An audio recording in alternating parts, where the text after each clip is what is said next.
اعوذ باللہ من الشیطان الرجیم بسم اللہ الرحمن الرحیم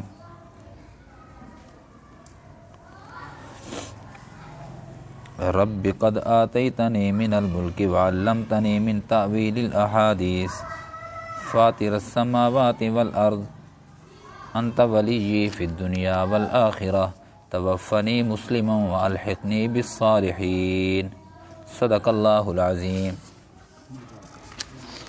حضرت یوسف علیہ السلام اس آیت میں اللہ رب العزت کی تعریف اور شکر بجا لا رہے ہیں، اور ساتھ آخر میں ایک دعا بھی فرما دی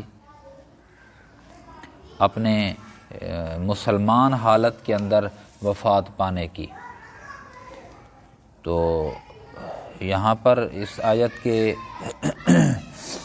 کا خلاصہ یا آج کی مجلس کا خلاصہ بھی وہی ہے کہ حضرات انبیاء علیہ السلام کو اپنے وفات کی کتنی فکر تھی کہ اسلام کی حالت میں ہماری موت آنی چاہیے، ہماری وفات ہونی چاہیے، اللہ سے ملاقات اسلام کی حالت میں ہونی چاہیے۔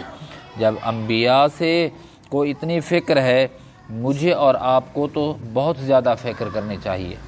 نبی صلی اللہ علیہ وسلم نے فرمایا، جس کا مفہوم ہے کہ قرب قیامت میں یہ وقت بھی آئے گا کہ بندہ جب دن کا ابتدائی وقت ہوگا تو حالت ایمان میں ہوگا، اور جب دن کا اختتامی وقت ہوگا تو حالت کفر میں آ چکا ہوگا، اور یہ بھی ہوگا کہ جب سوئے گا مسلمان ہونے کی حالت میں سوئے گا، اور جب اٹھے گا تو دن کا ابتدائی وقت اس کا حالت کفر میں گزرے گا۔ تو جب اس حالات میں ہم گزر رہے ہیں، ایک جملے سے مسلمان کافر ہو جاتا ہے، ایک جملے سے، اور پتہ نہیں ایسے کئی جملے ہم بول جاتے ہیں جس سے بندہ دار اسلام سے خارج ہو جاتا ہے۔ ہمیں اپنے ایمان کی کتنی فکر کرنی چاہیے۔ نبی کہہ رہا ہے، اللہ مجھے اسلام کی حالت میں موت دے دینا۔ رب قد آتیتنی من الملک وعلمتنی من تأویل الاحادیث، اے میرے رب تحقیق تو نے مجھ کو عطا کی بادشاہی، ظاہری نعمت سے بھی مالا مال فرمایا اور باطنی نعمت سے بھی مالا مال فرمایا۔ ظاہری جو نعمت ہے وہ مجھے بادشاہت و سلطنت عطا فرمائی ہے، یہ ظاہری۔ وعلمتنی من تأویل الاحادیث، یہ باطنی نعمت کا تذکرہ ہے کہ تو نے مجھے خوابوں کی تعبیر کا علم عطا فرمایا، یہ بھی تیرا شکر ہے، احسان ہے تیرا۔